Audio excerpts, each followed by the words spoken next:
percent overall from the field, but he was also 50% from threes. He's 5 of 10. I know you're out there. It's okay. Stand back there. No, more than likely you're gonna get that number 1 seed, and so I want Houston to be ranked at number 1 and 8. Welcome in to Let's Rage Coogs, presented by the Lazarine Law Firm, coming off the heels of the final football game of the 2023 season for the Houston Cougars football team. They fall to the UCF Knights 27-13 in the battle for Space City. Did that ever pick up steam? And Kris, I guess we got to say it. I mean, very subjective, but I would classify this game as an uncompetitive, certainly from the second half onwards, as an uncompetitive game. There's a lot of work to do. It was not pretty, would be the understatement of the century. And I think the perfect the perfect drive that encapsulates it is when they took over on downs after UCF turned it over around midfield. Houston, they came really close to turning the ball over that way. Was it 4th and 2? They have a false start, pushes them back to 4th and 7. Give credit to Joseph Manjack. I mean, and I know there's been a lot of negativity around the season, just in the way it's gone, but he's been one of the consistent players all season long. As we bring in Dayon Dunlap. Hey, Dayon, nice. What's up, man? You're hard looking. I like it. Pretty cool. But I digress.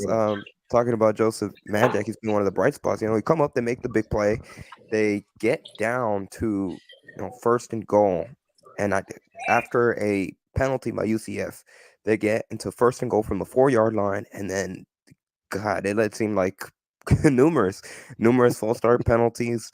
They just keep pushing back.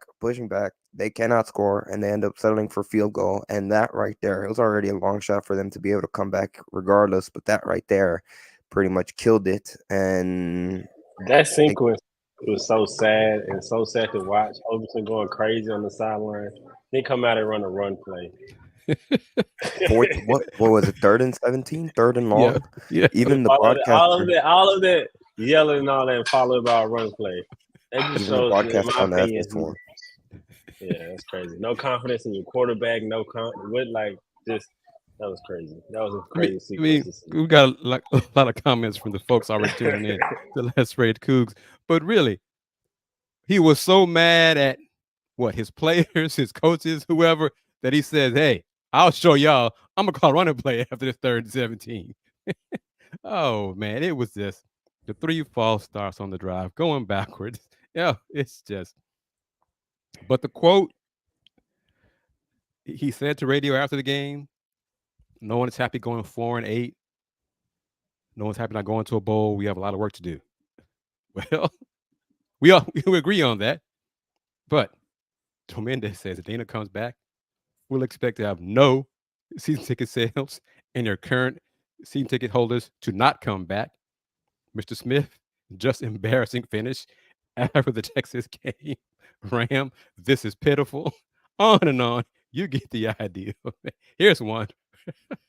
2 scoreless quarters. Where is the offensive genius? That part. That's it. That part right there. For real. 3rd and long, they go with a quarterback run. And oh my goodness, a run. That's what the broadcaster said. They left him dumbfounded. He did say that. You're right. Oh, man. Well, judging from the comments, there's no confidence.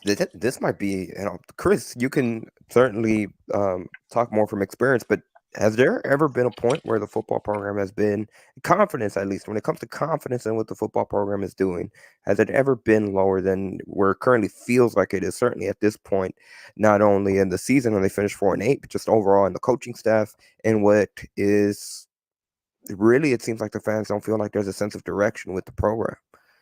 Older alums chime in as well, but the Kim Hilton, Dana Dimmel era was bad. was really bad. This is approaching that. This is some awful football. The fans right now are frustrated, pissed off. But if they bring Dana back, they won't care. And that's what the administration has to risk. The fans care now enough to be pissed off. But if they bring Dana back for a second year in the Big 12, his 6th year at Houston, and probably raise ticket prices, why will fans care? Why will they care? It repeats next year. And next year they don't have the luxury. That's it. And see, that's what the administration has to realize. Are they completely out of touch that they don't see what is happening and the potential of this being worse next year because they do not believe in Dana Holgorsen to turn things around for the program? If you can't see that, then we can't help you. And not only part of coaching, like you said, he's so out of touch with media and being able to win that side of it, because that's a part as a head coach of being a part of an organization like a university. You have to be able to, and he sucks at that, in my opinion. Like, and there's no hope, man. You're not alone in that either. There's no hope. There's no hope. GB Coug. This year we were the homecoming Cougs for visiting opponents. As that message, the quote that Joseph Duarte of the Chronicle tweeted out, it's rinse and repeat. What I mean by that, we have a lot of work to do. That quote is something that Dana Holgorsen said heading into the season. And you want to know how I know that? Because it was part of our Pod Slam Majama intro. This is a message that he sent a season ago. And, I might even pull it up and find it. We have a lot of work to do. That's something that he's consistently said. And I think today it was really a epitome of how most of the games this season have gone. As you could say, they showed promise, even though the first drive, it wasn't pretty, but they drove down the field and they scored a touchdown. Then they kind of stalled. They settled for field goal. And then they throw an interception. They have to punt, in which Lane Wilkins has been consistent all season long. But even then, his punts today weren't necessarily the greatest. And it just continued. The wheels started to fall off. They went from leading 10-6, which, by the way, UCF in that first half, they had a missed PAT, had a missed field goal that wasn't even close. They got shanked far right, and they even had a field goal blocked, and somehow they were still leading at halftime, 13-10, and that quickly expanded to 27-10. And the FS1 broadcast, when UCF scored the touchdown, when the Knights went up by 17, they played the song "All Aboard the Crazy Train" by Ozzy Osbourne as they were going to commercial break. And it's just kind of fitting that the lyrics that we're playing, "I'm going off the rails on a crazy train," as it's cutting to commercials and Houston's down 17. It's not pretty. The offensive line on another pivotal fourth down earlier in the game gave up a sack. That right side of the offensive line. There was false starts. There was penalties all over the floor, all over the field. It was just ugly. I mean, there's no other way around it. It was just ugly. It was ugly. And I'm going to say this, and you guys and audience chime in as well. When the Cougs went up 7-0, did any of you believe that the Cougs would win the game? I mean, did you believe the Cougs would win the game when they started ahead? No. Nope. That is the problem right there. He says no. That's the problem. I didn't. I definitely didn't. And it was like when the defense, they gave up 2 touchdowns. It's like you got to have it stop, and they made the stop on 4th down. When the offense got the ball back, I can't remember exactly how. I just had no confidence they was going to be able to get a score and make it a one-possession game. And that's the drive they ended up settling for the field goal. He ended up making a run call. And no, Chris, no hope, man, at all. And an older alum chimed in, and thank you. And I said it. Those 2 eras were worse. Kim Hilton, Dana, them were worse. But this is it's getting there. And he said, I think you give one more season, but I can also see an immediate change being reasonable. And let me ask you, what is the immediate change? Is the immediate change firing Dana? Or is the immediate change making changes to the coaching staff and bringing Dana back? Because I think they're going to try to sell. That means getting rid of Doug Belk. Doug Yes. Buck's going to be the fall guy. They bring back Dana Holgorsen. I think that's what they're going to do. Yeah, I wouldn't be proud if he be a scapegoat, but still, I don't think that would play in a factor of what we're discussing as far as the ticket sales and hoping and Dana himself. Yeah, I wouldn't be surprised at that, but still, it would show for me, in my opinion, the lack of urgency to really become a contender from the higher up. Because you can say one hand win the American, 8 wins isn't going to get it done. But now all of a sudden the standard is lower. Now it's if we make a ball game 6-6, we'll be okay. Now we don't reach that. So now what's the standard? Yeah, that's it. I'm waiting for Crispy's comments. The spin. Dana has no identity for the offense, so you can never say, "I know we will do this well to get in position to score." That's a great point. That's a really good point. 2 years in a row now. Actually, you could even probably going back to 2021 season, but they did this much more better in 21 when they had Alton McCaskill. But Dana Holgorsen has reiterated his desire to want to be a run-first team. He wants that to be the identity of the program. And for 2 years now, 2 straight seasons, they just have not been able to have an effective running game, whether it be because of the offensive line, whatever the reason may be. And that's this season. What was Houston on offense really good at? Besides Joseph being inconsistent? Manjack was the best player. He's the most consistent. Well, they were consistently inconsistent, but I think the only thing you could count on was every now and then Joseph Manjack will make a clutch catch. I mean, he was consistent, but he wasn't their best player. Let's not go out that far. I'm talking about in terms of it always seemed like he made the best play when it comes to talent. I think you got to give the issue to Sam Brown and to toss Matthew Golden in that conversation as well. But when it came to consistent, he was the most consistent player. I wouldn't say he's the most consistent. He was most consistent in making plays that came to his number. He had a few times where he would make a few catches, but he was definitely consistent, 1,000%. But I wouldn't compare him and say he was more consistent than Matthew Golden this play, but Matthew Golden is still the better player because of his more explosive ability to make bigger plays. And so, in my opinion, it's only in my opinion. But no, consistency 1,000%. Well, I 100% agree with that. I think he was consistent, but the offense, I think their strength was probably their short passing game, the quick passing game.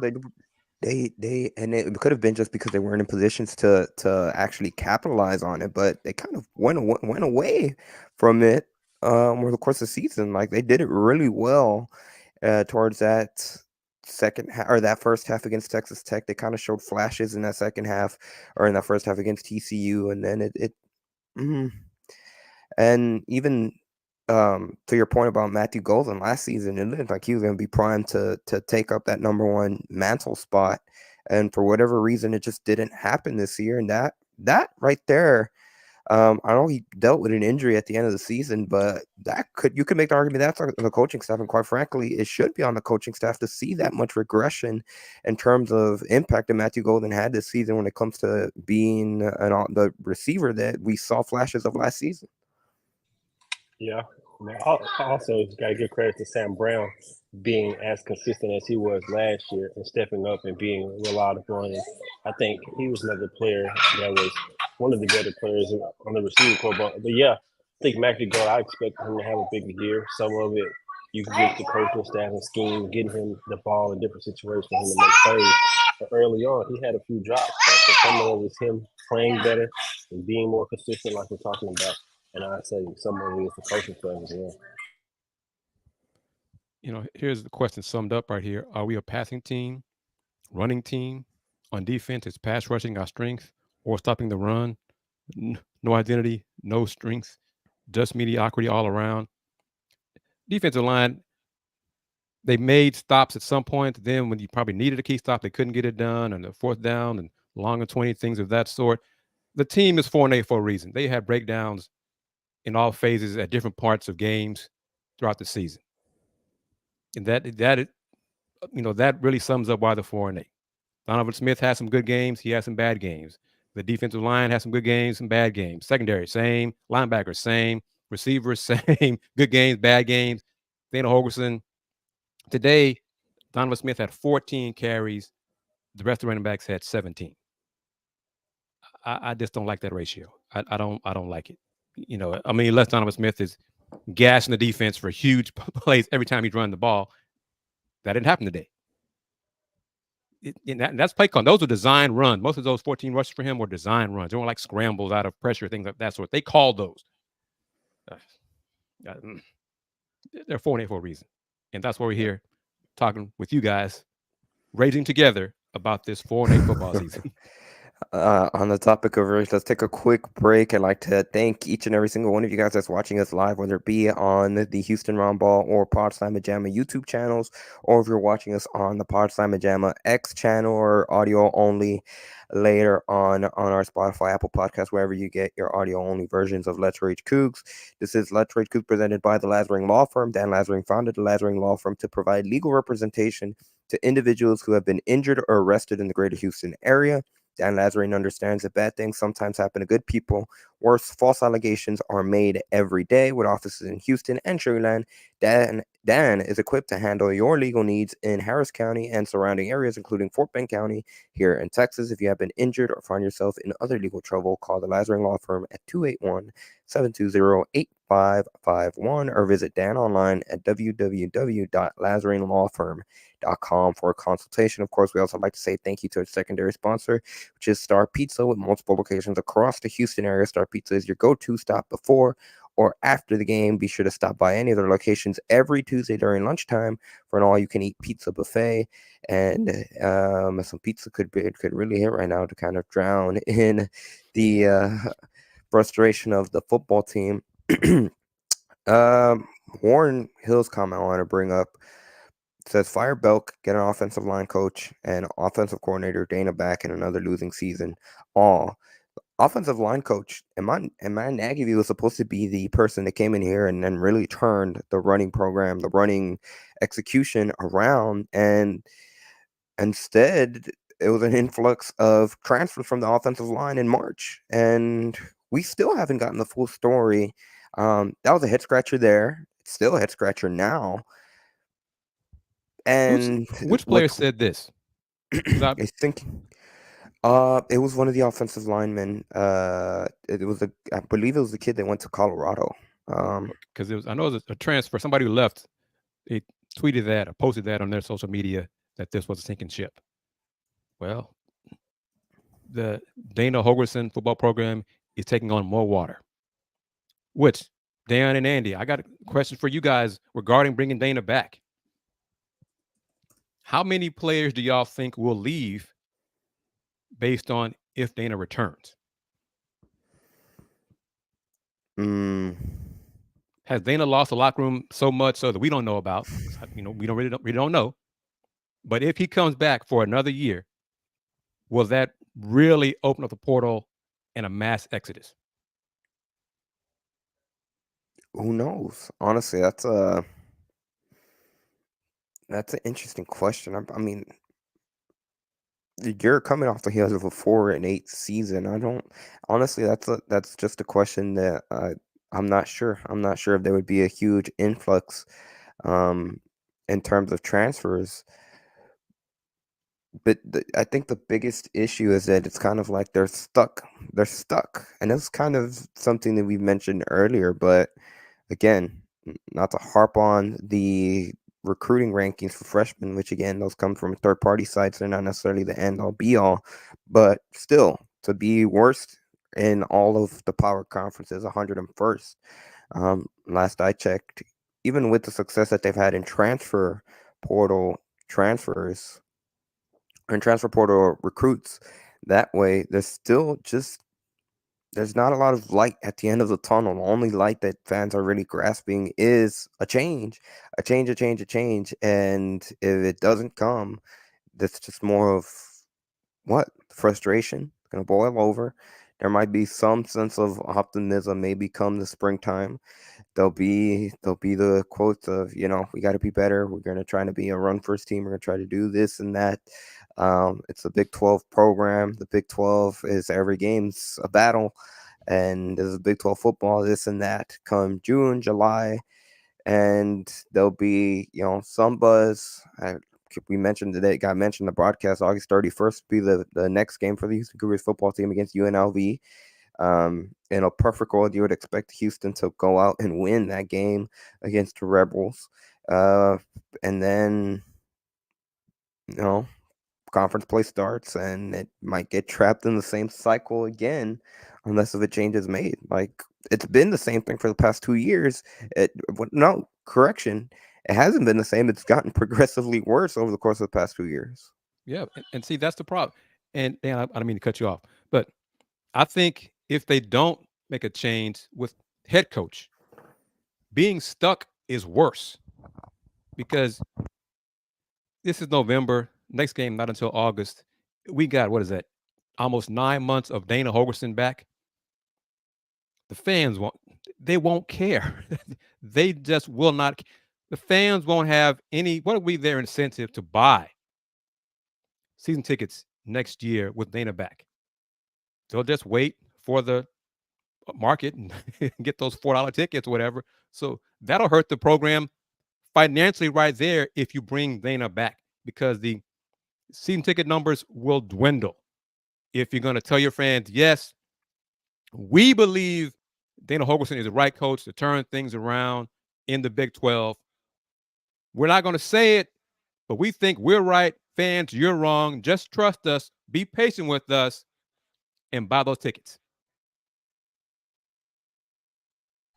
Yeah, to your first question, Chris, I'm not sure. Like Andy, I really could really say the same thing that Andy said. I'm not really sure what would transpire, what players transfer out. It's really hard to say.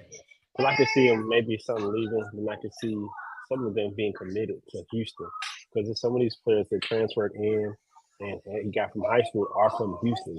I think there is pride within trying to win within Houston. So that's a hard question to answer. But I think It's an everything unknown. else you guys are spot on. Yeah. It's an unknown. And really, I think the only thing that would indicate Dana's lost the confidence of the players if it's a lot, if it's a mass exodus of transfers, because you're going to get some turnover because of the portal. It's just part of college football, not part of college athletics. You're going to lose some players year in, year out. Now, if it becomes like 15, 20, 25 players, then you know, okay, this is not a good thing. There's bigger issues that we realized, and hey, maybe that would open up the eyes of the administration. And Dana's like, maybe that's what it would take to get him fired. I don't know. I'm grasping at straws here because this is just 4-8. Dayon has said it. The administration continues to move the goalpost and change the expectations. 4-8. I just don't see how they can honestly promote this to the fan base and generate hope for next season. Yeah, how can you sell this? How can you sell this product of a football program, a football team, of a football leadership? How can you sell it? The first year in the Big 12, I mean, all That's the gone. things that you is gone. I know. So, like, how can you sell it with this current head coach? I don't know. I don't see it. And if they don't, then like you said, Chris, it's more of, we know we're right. You guys just trust us type of thing. Well, here's an eternal optimist looks like. The Rice Law still haunts. It does. But with a new staff, you still have to give time for them to transition, and you have to also have realistic expectations. That is the thing, though. With most changes to coaching staff, 9 times out of 10 it's a rebuild unless you get a really good coach that can hit it out the park in that first year with retaining talent and bringing in transfers. It's kind of depending on the program, but normally 9 times out of 10 it's kind of a rebuild a year or two after that. And so I definitely get that point, but I think this is a lot about retaining. If you can retain a lot of what Houston has and win, it's a chance. But that's a great point right there. Andy, what do you say? 2019, 2020, 21, 22, 23.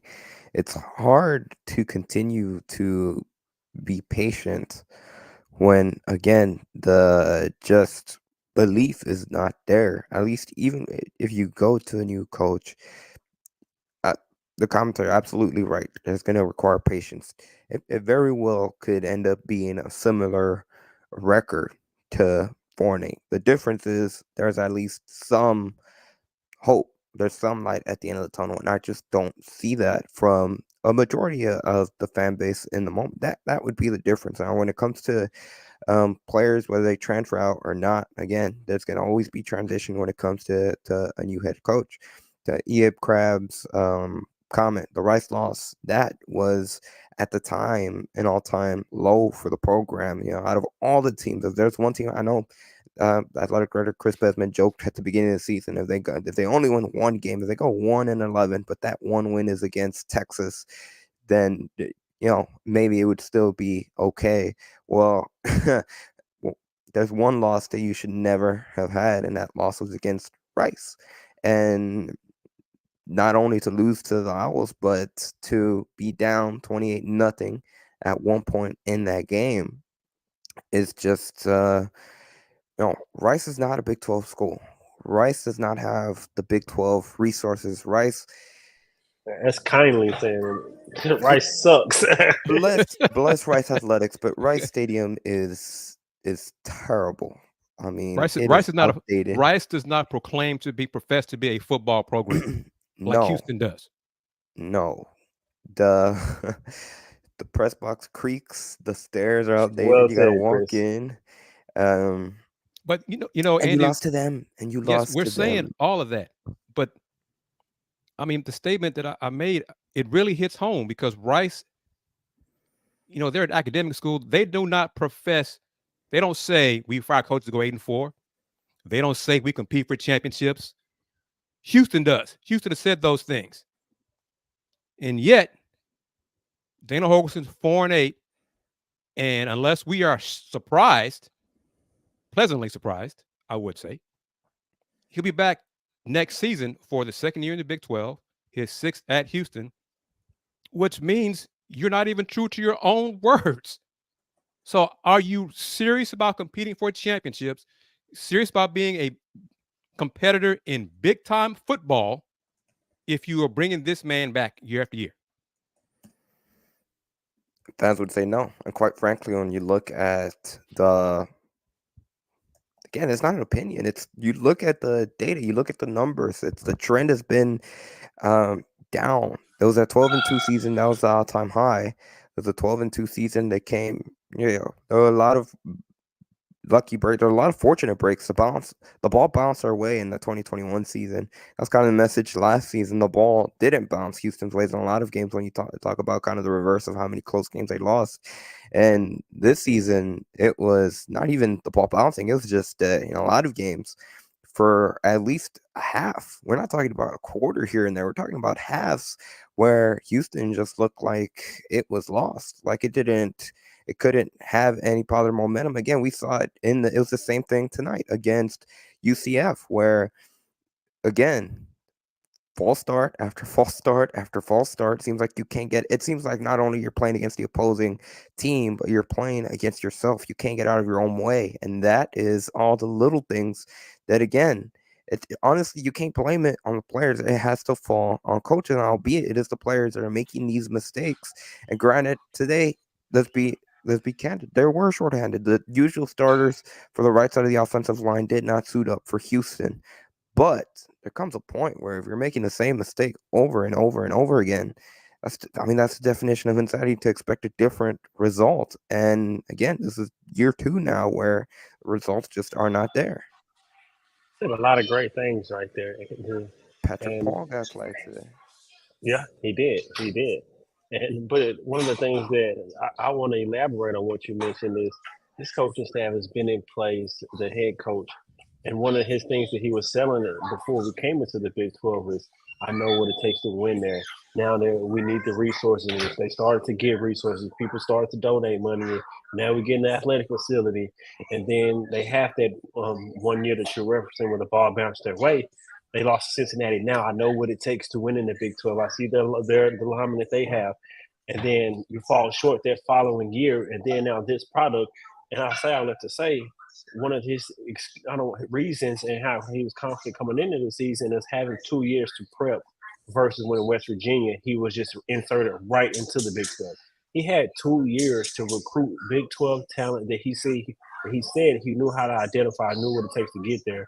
And why wasn't he able to do that and be able to win at least 6 games if that's the standard that they set? And like you said, I mean, like it's more of the same and it's regress. And it comes down to Tillman. I don't have confidence in Tillman, but as a business person, a successful business person, shouldn't he realize what is in front of him and that the fan base has turned on Dana? They don't have hope. Really, they don't have hope in the administration for football to make the right decision, make the tough decision. They're not going to buy tickets next year if Dana comes back. So that will hurt the bottom line. That's going to impact vendors, all those financial things. So Tillman, what else do you need to see before you make this move to get rid of Dana Holgorsen? And another element that we're not mentioning that Dana mentioned is NIL money and boosters coming up. And what boosters don't want to come in, not only support Dana, but want to really step up to support some of these players. And that's a real factor of what it takes to continue to get some of these high quality players and keep them at Houston. And I think he's falling short on that because of the trust in him, in my opinion. And that's part of it. He has the right group of folks behind him. It's not a large group. Okay, let's be real. It's not a large group, but it's the right group to support him. It's the complexion for the connection.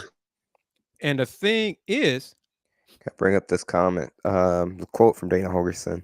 He was asked if he expects to be back next season. I've got a 4-year contract. Contracts mean something. If they don't want me to be a football coach, they have not expressed that to me. I want to be the football coach here. And, I'm sure you want to be here. You want to get the money and keep it. That's fine. This question right here from, what is it? Alfio. I hope Tillman's paying attention because I don't know if he's spending more time with the Rockets or what, but I hope he's paying attention to this and to the bottom line because that's really what this decision needs to come down to is the bottom line because football, the right folks, and it's a small group, but how many of them will continue to support Dana, support the program, invest in NIL for a losing product? That well is going to run dry soon. This is not basketball. This is not men's basketball. Okay. This is football. And Dana he's not getting the job done. Foreigner, he can say all these things, but time and time again, he tosses players under the bus. He tosses coaches under the bus. Is that the person you want leading your football program? Is that the person you want to be the face of your athletic department? Because football is the money cow. Do you want Dana to do that? Y'all know where I stand on it.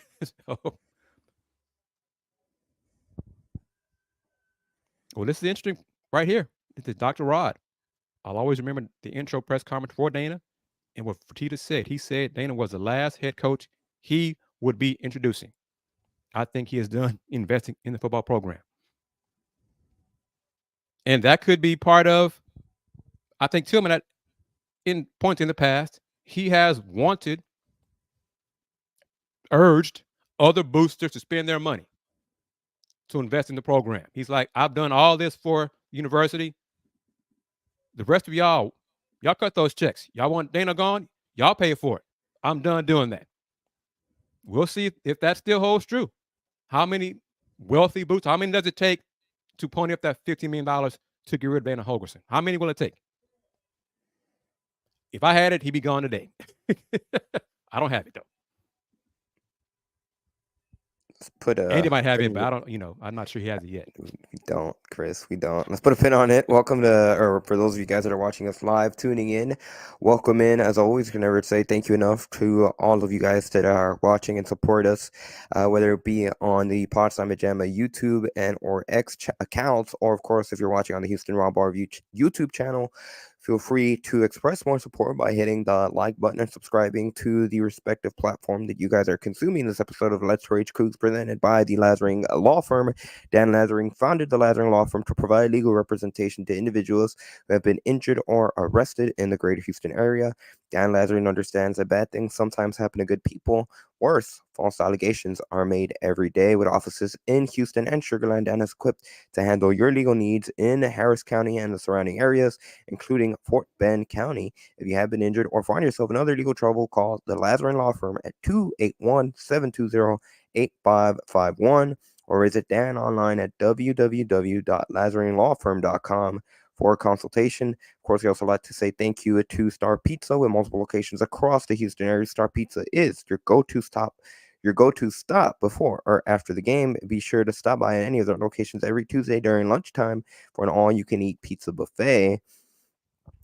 Yeah, not when it comes to buyout money. That's always the big, the rebuttal.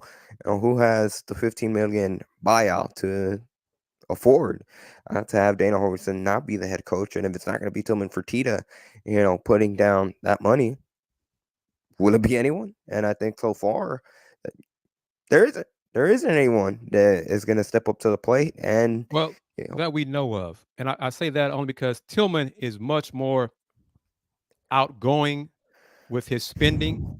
His name is on a lot of stuff on campus. Like, he really wants folks to know that he's investing so much in the university. UH does have some wealthy alums. They are more behind the scenes than Tillman, but will some of those behind the scenes alums pony up the $15 million and say, like I said, like Go Cougs, Ryan said at Go Cougs, you paid $300,000 a month for 4 years. If you're wealthy, and if it's 5 of you, that should not be a lot of money. It's easy for me to say because it's not mine. But if it takes that much, if it takes 5 people, will the fans care if it takes 5 folks to pay out Dana Holgorsen and get rid of him? No. Get this done. This needs to happen. Get this done, because if you allow Tillman to, Tillman, hey, it's my money. Y'all not going to buy him off. He's coming back. Then the fans won't care. Football program will continue to just be blah at best. Next year, World of Comment. I just saw the comment about $4 tickets, something like that. $2 tickets.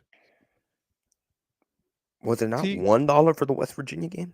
It got as bad as $1. Yes, it did get that bad. Tickets next year. The stadium next year it'll be a ghost town. On TV, the Big 12 conference games will be games for the visiting team to shine inside the Houston Stadium. Only way the fans gonna come is if they winning. And if Dana's coaching, that does not seem likely. And that's the bottom line.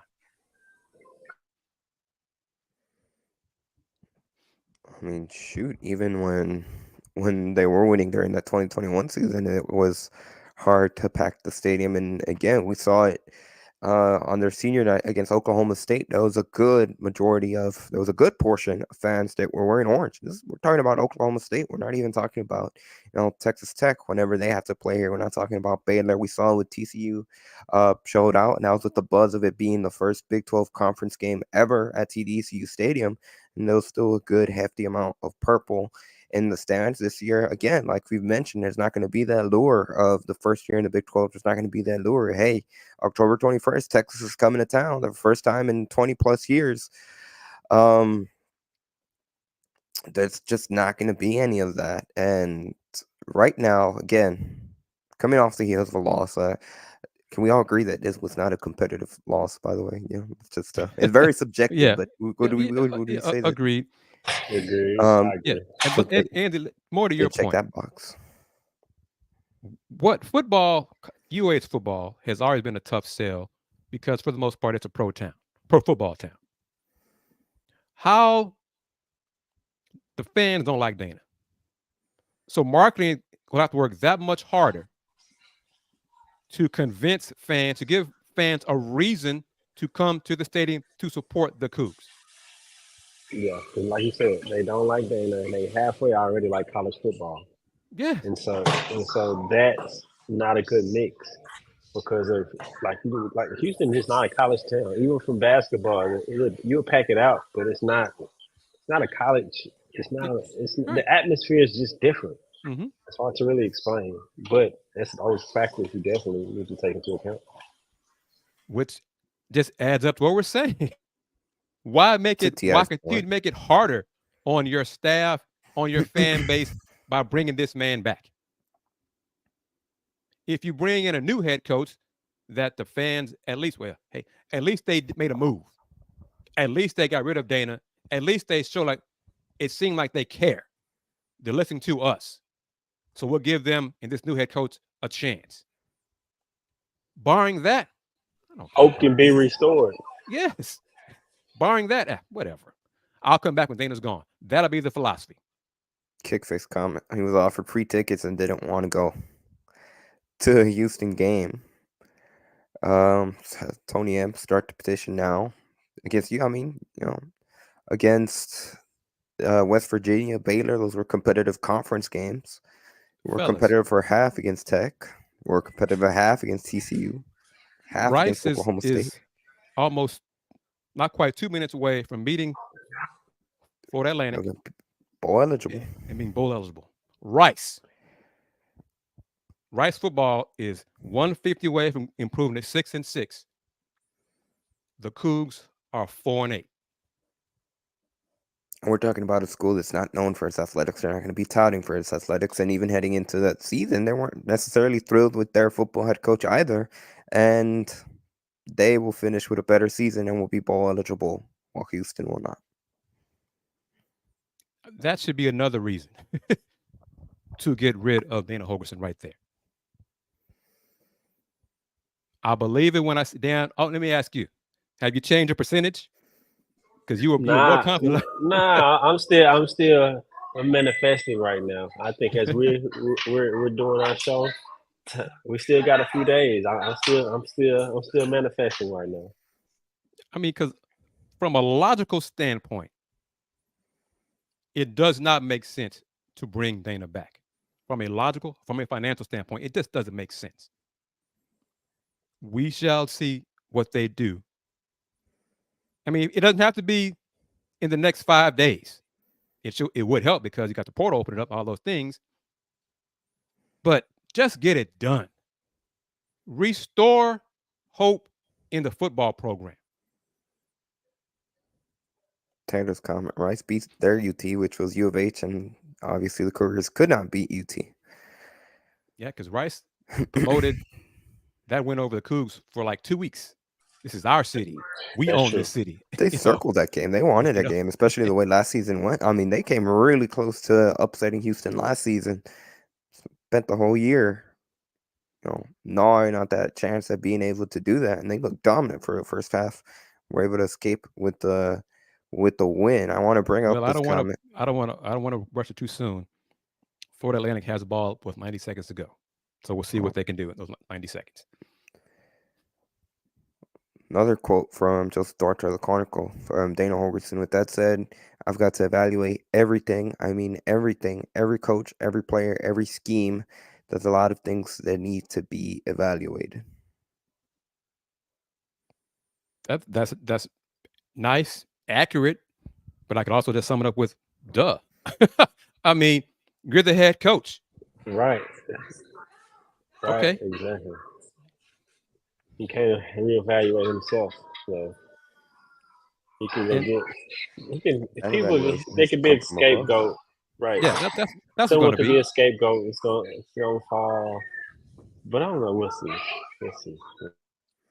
And see the thing is, the fans don't have faith in Dana and his evaluations to make the necessary changes to help the program be successful next year. So, and I'm reading the timeline from Joseph's tweet. What about himself? Evaluate himself. That is majority of this. Please leave him at Disney World. I don't want him back in my city.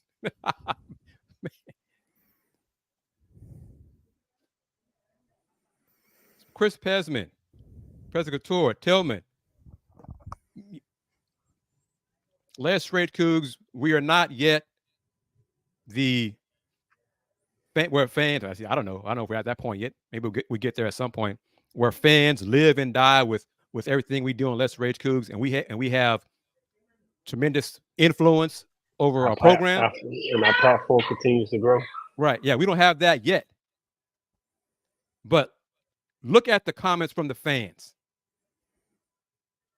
during this show and on previous shows. They do not want Dana Holgorsen back as head coach of your football program. These are not the premium suite people who y'all claim you got a wait list for all those premium suites. You know, another example of the small group of folks who support Dana, that small group, the right group. Everyone else, majority, what would you say it is? 90% want Dana gone? That too high? 90%? I'd agree with that, at least when it comes to 90% being the vocal majority. Yeah, I would agree. Yeah. Just make the change. Get this done. Get rid of this man. And what do you guys think of this comment from Justin Singleton? Do coaches want the UH football job? I think it's a gem that coaches want, and I think so. I think Houston is a good job, in my opinion. Yes, because of the location, Big 12, the talent, all of those things. Yeah. But maybe we don't realize how much the administration does not really support football. I mean, we can talk about facilities and they're doing all these things, but if you are content with a losing product, how serious are you really about competing for championships? You know what, Chris? That's a great point, because of even before Houston got into the Big 12, they were clamoring and wanting to be one, but they wanted financing and backing Houston to be ready to be one in case the door was to open. Now that they are one, now they are financed in regards to a new facility and things along that nature. And so that's a really good point. How much do they believe in football? How much do they want to get behind it and really be a powerhouse like they say? Yeah. And it's final. Rice did win. Rice is now bowl eligible. The Rice Owls football team going to the bowl. Well, Houston finishes 4-8 and will not be bowl eligible. To go back to that question, I think yes, and the reason why, going back to again, Tom Herman, he showed that it can be done. 2014, 2015. It can be done. Now, that was obviously a blaze of glory. It ended almost as fastly as it built up, but that's the blueprint, and that's kind of the to use the analogy, is kind of like a lot of UH fans. If you really have not been able to get over Tom Herman, the one that got away, or the one that not necessarily got away, but burned them with the way that whole relationship ended. But that right there is a sample. It was a very short sample of what Houston's potential can be. And I think that's why there's a lot of frustration, because when they got, again, going back to the time, early 2019, when Dana Holgorsen was named the head coach, coming that they had poached him away from a Power 5 school. He's leaving West Virginia to come to Houston to really be able to get that program back to that level that showed it was capable of. And that just has not been the case. It's 5 years now, heading into year 6. 2 winning seasons, 3 losing seasons. Hope, excuse me, and we have some possible hope here. According to Joseph Duarte in the Chronicle, Dana and top school officials will meet as early as Sunday to discuss his future with the football program. Hey, Chris, I'm gonna be like, I told you so. Multiple sources briefed on the situation told the Chronicle. So that's in an article on the Chronicle website, etc. So Oh, you I just hope gotta it be. happens. You know, I hope it happens. I know, man. I'm messing with you, man. Oh, no. Hey, because I go back to it back in July. I said it a lot. I sound like a broken record. Two football folks who know more football than I do said then in July at Media Day that if Dana did not win at least 5 games, he'd be gone. I didn't believe it because honestly, what reason had the administration give me reason to believe it? So let's see, because he did not finish 5-7. He did not get those 5 wins. This season is not a success. Did not go into a bowl. We'll see what happens in the meeting with the top officials Sunday because Dana clearly is going to say, give me one more chance. I can turn things around. We're close. We're this close to doing it. Or will he say, fans, and I'm going to pour cold water, or will he just say, look, let me make changes to the coaching staff, let some folks go, bring in different philosophy, and that's the reason why we didn't win this year. Me and the staff weren't on the same page. That's why we weren't as successful. But with changes to our staff, I'll get it done next year. Trust me. Just give me one more year. I can get it done. Trust me. I think that'll happen. If that's Dana Holgerson, that's definitely got to be his So one of the 2 pitches he can have. Yeah. One of the few pitches that he can have. But I think that meeting he's gonna get relieved of his duties. I'm gonna stick true to my percentage. I think that's gonna happen. I think that source that you mentioned referencing, Chris, I think their word is gonna come true. Because how can you sell we want to do this, we're this and we're that with the product that you put out there, especially with the coaching and what he's done with his team. Everything we talked about throughout this entire show. Yeah, I mean it makes no sense. You can't. And Chris, the counter argument to the pitch that you just threw out there. I mean, again, and man, Nagavy, he was supposed to be the person that turned it around this offseason when it came to the offensive struggles, the scapegoat for the offensive inconsistencies, especially to start the season last year. Shannon Dawson, that's a reason why he's not here. There wasn't a flip of the switch. In fact, again, there was a head scratcher that happened in March where there was an influx of transfers out of the program, specifically on the offensive line. Again, we still don't know what the heck happened in that situation. Only Dana and those within the program know what happened. And, on defense, Doug Buck has been Dana Holgerson's guy. And again, 2021, that was something that whether it was they caught lightning in the bottle, they were really successful in that year. And for whatever reason, past 2 years, that just has not been the case whatsoever. So I don't know how valid you can take that counter argument or that argument that you brought up, Chris, if Dana Holgerson does indeed say that. I think it's interesting. I kind of chuckled because I look at all the comments when you brought up the report by Joseph Duarte of the Chronicle. Joe Mendes says, "Here we go, maybe."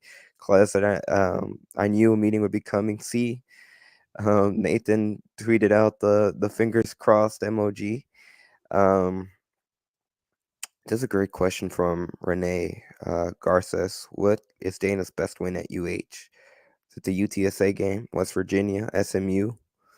So mid/bad level Big 12 or AAC teams are our best wins. What y'all guys think about Jeff Traylor? I'm hearing he's going to get a good look at Texas A&M head coaching job, state champion high school. See how he's turned around UTSA. What's some other coaches? I know we've talked about this and threw some names out there before. Maybe Mark Stoops at Kentucky. Hold that thought, because you haven't met him. That'll change hopefully in the future. Being on with Willie Gibson, Michigan beat Ohio State for the 3rd straight time. Based on, and I heard it last night, Jay Sean Tate and other Ohio State alums, if they lost today, they would fire Ryan Day. Oh, I think he's gone. So if that happens, the Aggies will go get Ryan Day, which could be a good thing for Houston because that would leave Jeff Traylor available for Houston. And I've read on a message board, some folks are not that high on Jeff Traylor. But one thing, he has ties to the high school football scene in region. Texas. Mm-hmm. And Dana does not have that bond with the high school football coach in Texas. That's a big selling point right there. I mean, and also UTSA students voted down a referendum to have their student fees increased for the money to go toward the football program. So that could be a reason for Coach Traylor to say, well, how committed to football are they at UTSA? GB Coogs comment too. Willie Fritz from Tulane, at Tulane. The consistency he's been able to establish. Yes. Oh yeah, I love Coach Fritz. That's a great And name too. he wanted Tulane. It took him a while. Yes, I understand that, the doubters, but Tulane had not been in the football business for years. You talking about a man who did more with less. Willie Fritz is up Private there. school. Private school in Tulane. And I know the agents would push for it, and that's a part of their job.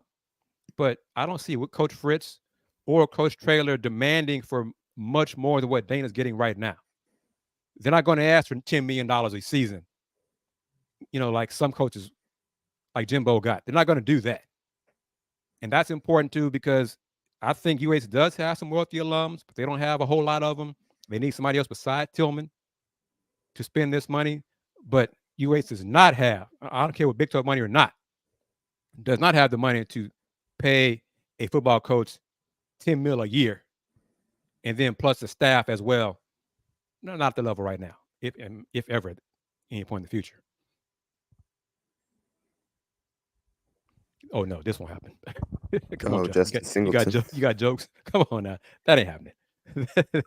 If anyone, I think Brian Early has to be the kind of candidate they look to do internal. But even then, I think Brian Early's the only one where you could kind of get fan support around. I don't see that happening. I don't. It'd be a really tough, difficult sell for any internal promotion for the fans. One area that I think he will do a masterful job in is winning in media and marketing. He would be 10 times better than handling the media, and that's talking important. to the media, actually selling the program. And that part of it, I think once he got in front of the mic and be able to lead men, I think he would bend that aspect of it. But in the obstacle in regards to kind of how the people are viewing him in the defense now, I think it's unlikely. Because the next head coach will have to connect with the fans, market the program, and let me say this, because I've been critical in this part of it as well. The football program has gotten better in terms of someone similar to, the equivalent of Lawrence Sampson for men's basketball. They've improved, the social media, the tweets, and putting stuff on Instagram and all those things, trying to connect with a younger demographic. They need to continue that. You have to connect with your younger alums, your students on campus, to give them reason to come to the games. Because Andy, you're a younger alum, but when I was there, we didn't have thousands of dorms on campus. It wasn't for us to walk to games, football games on campus. Nothing. That's a difference. That's an improvement for the program. There are things, positives for the program that need to be accentuated, and a new head coach, a marketing savvy head coach, could capitalize on those things to help promote the program and build on all different aspects to make this program a success in the Big 12. Another reason why Houston is such a good attraction is the culture of the city. You see how when who was the coach that was just coach? He's at FAU now. I don't know his name. Just kidding. Tom Herman. Herman was able to market the culture of the city. See, he went and got a grill, put a grill in his mouth when he was going to recruit in the city. And so that's part of the marketing aspect that Dana felt so much of, to be able to identify and get that younger demographic like we're talking now, which results in recruiting. And so, man, it's time for a new voice, a new message, a new everything. And Jack's comment. Oh, sorry, go ahead, Kris, but I do want to Well, bring that I up was just after. going to, yeah, definitely bring that comment up. Some folks laugh at it, but when you saw when you see the clips of Kelvin Sampson dancing in the locker room with his players after wins, twirling that shirt around after wins, that's a connection to the fans, the younger fans. They're like, see, coach gets hyped up with his players. Coach, look at coach dancing, whether you say coach can dance or not. Coach has no rhythm. It's still something that the younger fans, coach cares about his players. I believe in Coach Sampson. Coach likes to have fun with his players. Coach doesn't mind looking silly in front of the fans, in front of the camera. Look at him.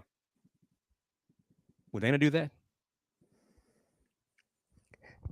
To be fair, he's had some after the bowl wins. They had some. They just haven't had the opportunity to have celebrations like that. That's also on him. Yeah. But so to bring up Big Jack's comment, Donovan Smith, first season period ever with the Houston Cougars, had some flashes. I think we can all agree not enough, consistency when it came to his play this season. What do you guys think of his season overall, top to bottom? Go ahead, Kris. He's not a bad quarterback. He became inconsistent toward the end of the season, but I'm going to put more of that on Dana Holgorsen, the offensive genius, because he did not really put Donovan in position to excel at his skills as the season progressed, in my opinion. Yeah, I wouldn't say he's a bad quarterback. Definitely inconsistent. Has all the tools. I think with all the right factors around him, offensive line, a good running game, good receivers, he could be a winning quarterback. I think he can. He has the capability to do that. So I wouldn't say that he's not him. He wasn't him this year. But better coaching, better offensive line, just everything. He's one of those quarterbacks I think you got to have almost everything going right. But maybe sometimes he could be good enough to overcome some things. But yeah, it's tough to say because he was so inconsistent. Some of his interceptions are like he's throwing it right. What are you seeing? And so it's tough.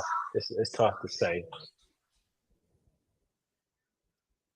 But again, to be fair, how much of that is coaching?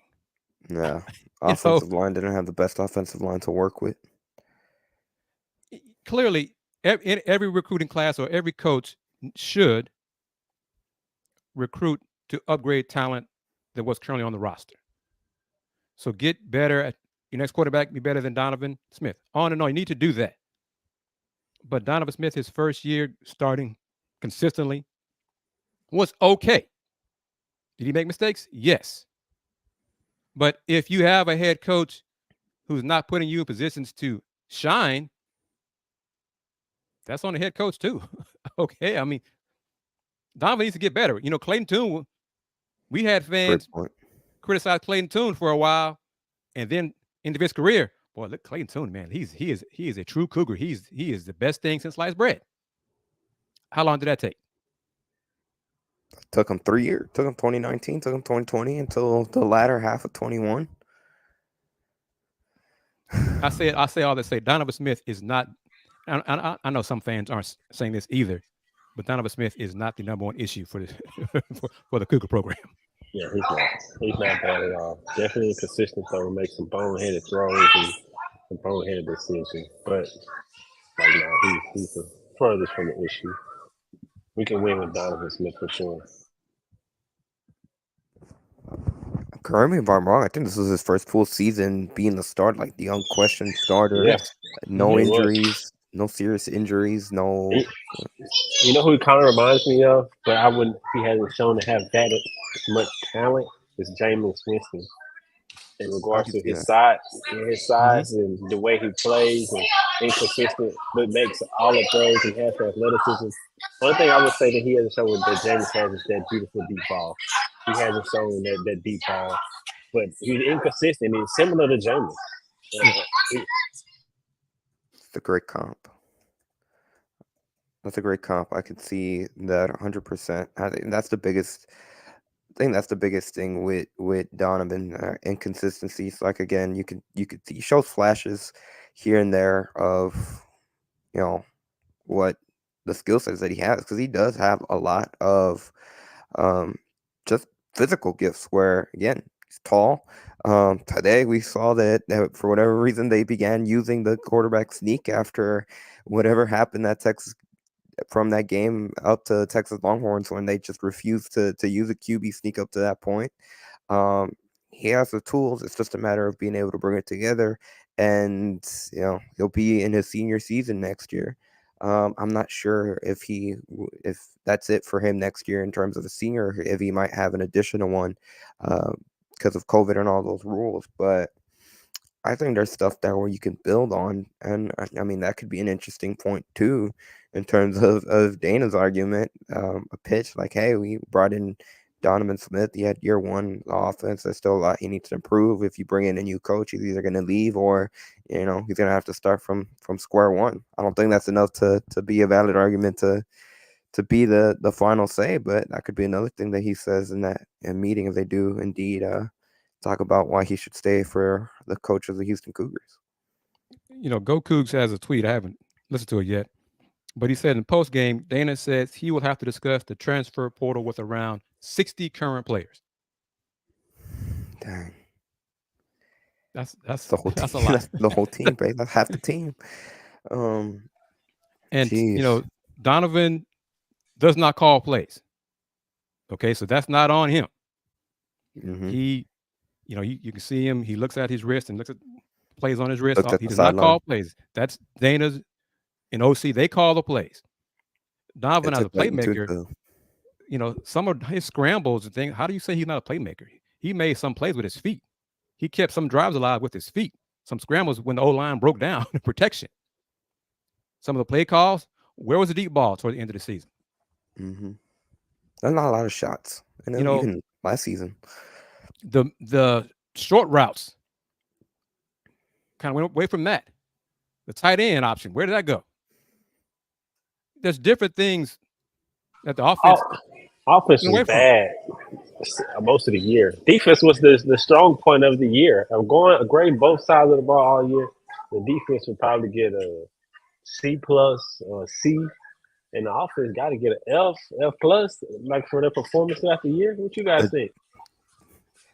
F plus, D minus. They had they had flashes. Yeah, they had some flashes. Not enough. Nowhere near enough. And that's the issue. But really, this is what it comes down to right there. Pathetic organization, and that starts at the top. Now, those aren't your words, Chris. This is from a viewer. Yeah. TI7791. It starts with him. And we'll see. Maybe we will have. How about this? I don't know what time it'll happen. I'm putting because depending on schedule, I might not be able to do it. But if the UH higher ups surprise us pleasantly tomorrow and decide to go in a different direction, y'all want to do another Let's Rage Coogs? We'll have a surprise. Yes, sir. We'll have an emergency show. Okay, let's do it. On the topic, let's hear a little bit. I won't play the entire thing, but let's hear what Dana Holgorsen had to say after the game. We've kind of had some quotes here and there. This is courtesy UH Athletics. In the locker room are kind of sad right now. I mean, it's over for them. I told them I loved them and appreciate everything that they did for us. It hits you when you walk off that field for the last time. It hits you. Those guys are pretty emotional in there. Really wanted to try to, get a win. Senior night last week, put a lot into it, and that would have been awesome, to knock off Oklahoma State. Didn't get the job done, so this is the real senior day, honestly. This is the last time that they play, so, poured a lot into it. They gave me a lot of effort, and our attitude was good. The game meant something. I've been answering questions all week about, does this game mean anything? Yeah, it meant a lot. we were playing for conference standings and all that.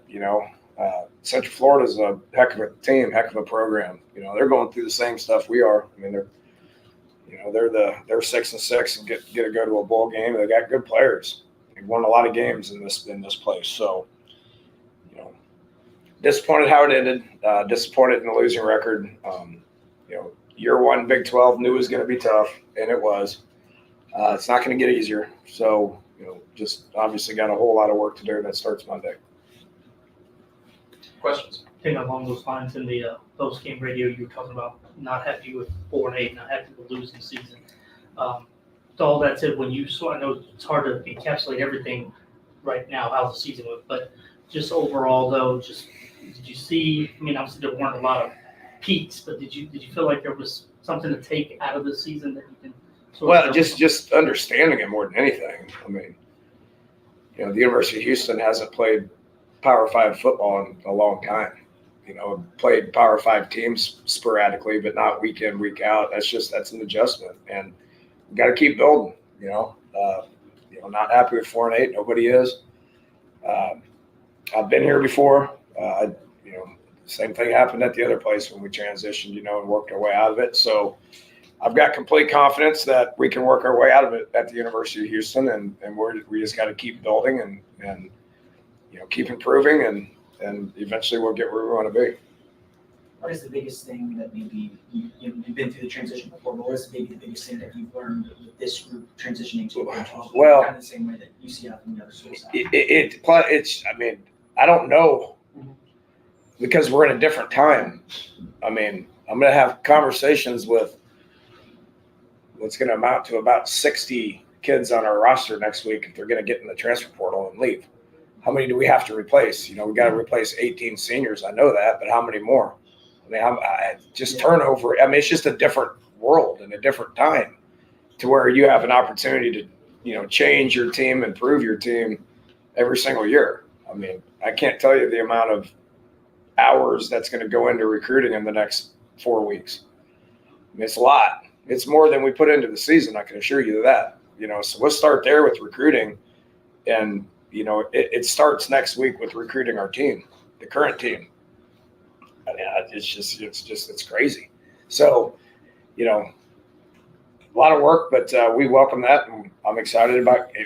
The one thing about no bowl is you get started for 2024 Monday, and so I'm getting started for 24 on Monday. That's recruiting. That's our own team. That's evaluating offense, evaluating defense, evaluating special teams, coaches, and schemes. Was there an update on what happened with Donovan there? He got his bell rung. They waived off targeting. What Hank told me was that was not targeting, but he got hit pretty good, and they think he hit his head on the ground. And so I just went up to him and said it, because the kid's so tough. He's not going to show any emotion whatsoever, and I could just tell that something wasn't right, and so we pulled him out. You guys were able to kind of get yourself in the scoring position throughout the first half. What did you? All right, they started talking about game specifics. We heard that comment there takes you 60 plus to have a conversation about potentially bringing them back. That comment, recruiting your own kids. I think that's part of the landscape now throughout college football for pretty much every team, from the Alabamas to everyone. And so I think that's something we can't understate and not just make it as if that's a Dana or a Houston problem. And it is a big problem, but I think a lot of programs are doing that from all over. I think from pretty much everyone. I get that, but 60 is almost entire raw. 60 is well, Coach Sampson has said in basketball that in college athletics now is you have to re-recruit your current players. And that's from a winning coach on campus at Houston. You have to re-recruit your current players to see if they're going to go on the portal line. That's a 12 to 15 man roster for basketball. Football is college. What is it? 80 scholarships. You're losing 18, so that brings it down like 65. Well, that's pretty much the whole roster, 60. So yeah. Then you take into account in NIL. Some of these kids are transferring because some schools is like, hey, we'll give you 100,000+ to come over here and play. And so most of these kids are not going pro anyway. Some of them financially it's smart to take that. Yeah. Hopefully they have the right team around them to be able to invest, but it's a lot of factors that go into it. And That was the I think report. that's a true issue. The report with Matthew Golden, I think it was the Chronicle, said that Golden had been offered 7 figures by a different program. 6 figures. 6 figures. 6 figures. Yeah. Yeah. So he said Monday he gets to work. Well, hopefully starting for the 2023 right. season. Yeah. Hopefully that's what I was thinking. And meeting on Sunday. That meeting's coming tomorrow. Yeah. So and see that might be his another selling point. You give me one more year. We got to re-recruit our current roster. So if you fire me now, what is the new head coach going to do? How's he going to have time to re-recruit? That's something we talked about earlier when we mentioned. That's a challenge when you do bring in a new coach. They're going to have to re-recruit not only the current roster, but the other roster. And I think that's something that Herman did well in an interview that we did with Stephen Dunbar on our YouTube channel. He mentioned that Herman was surprised with the level of talent that Houston had and realized that if he was able to keep some of it, that they can win now. And so I think Houston has a ton of talent. I think they really need a lot more bodies up front, offensive line, defensive line, the skill-wise and the depth behind them, some of the recruits, I think they have it. Well, it's just things that Dana, in recruiting, you bring in young players, but then you're bringing a player older than them, so now they don't even develop. Like, for example, you go and he sees them more than I do, and so I'm just from the outside looking in. Look at the running back perspective. Alton leaves, but you still got Brandon Campbell. You still got Stacey Sneed, and you got Parker Jenkins and the other recruits that you brought in. So why go get an upperclassman that takes away from handoffs from like Brandon Campbell? These are players who you can develop in your current roster from Houston that you recruited here, versus just bringing in a senior here. And then you got from just different things like that. And you see why players would leave, and you make us think what's going on. It's just a chaos in the scene. It's a great point. We're gonna start to wrap things down. I mean, there's still so much that we could continue to talk. Obviously, we'll keep posted on whatever the outcome, whatever happens surrounding the quote unquote meeting between Dana Holgorsen and the UH administration on Sunday. One of two things will happen: either Dana Holgorsen does indeed get back to work on Monday and starts recruiting for the 2024 season, or we might have the entire we might have a special show tomorrow Sunday whenever news breaks, so we shall see. As always, I'd like to thank everyone that has taken the time to watch, comment, like, retweet, any form of support of today's episode of Let's Rage Coogs, presented by the Lazarine Law Firm. Dan Lazarine founded the Lazarine Law Firm to provide legal representation to individuals who have been injured or arrested in the greater Houston area. Dan Lazarine understands that bad things sometimes happen to good people. Worse, false allegations are made every day. With offices in Houston and Sugar Land, Dan is equipped to handle your legal needs in Harris and Fort Bend County. If you have been injured or find yourself in other legal trouble, call the Lazarine Law Firm at 281-720-8551 or visit Dan online at www.lazarinelawfirm.com for consultation. Of course, we also like to say thank you to our secondary sponsor, Star Pizza, with multiple locations across the Houston area. Star Pizza is your go-to stop before or after the game. Be sure to stop by any of their locations every Tuesday during lunchtime for an all-you-can-eat buffet. You can find me on X, formerly known as Twitter, at @aonis_5. Most importantly, be sure to hit the subscribe button on whatever platform you're supporting us, whether it be on Potsdam Jamma YouTube or the Houston Roundball Review YouTube. And Big Jack's comment sums it up. I guess it's officially basketball season now with football in the rear. You mirror, Chris. I'll toss it over to you. May not be though. But thank you very much for Let's Rage Coogs fans for your support and your comments today. And I think this is Small Business Saturday, so support Let's Rage Coogs and buy merch from LRC and buy merch for Houston Roundball Review, all those things as well. But I said it may not be the end of football season for the Cougs, because based on the result of the meeting Sunday, we might have one more to show. discuss a change at head coach. But as always, thank you very much everyone for your time, taking time out of your afternoon to spend time with us and rage with us on this edition of Let's Rage Coogs. Basketball season. Next game is Friday, right? December 1st Sir, at Xavier. Bigie's challenge. And that'll be the last one of those for a different reason. But yep. Follow me on Houston Roundbar Review on Instagram, TikTok, Spotify, Threads, etc., etc. Thank you very much, everybody. Take care. Yeah, appreciate all the support throughout the entire year. Everyone who joined on today. Let's hope that you guys can join us one more time tomorrow, like Kris just hinted at, pending Dana Holgerson being relieved of his duties. But it's been a good season. Appreciate every show, everyone joining on, every comment, everyone continuing to support us. Now, Andy, like Andy said, the comment, it's basketball season. Can't wait to continue to watch this team grow. But it's always go Koogs, baby.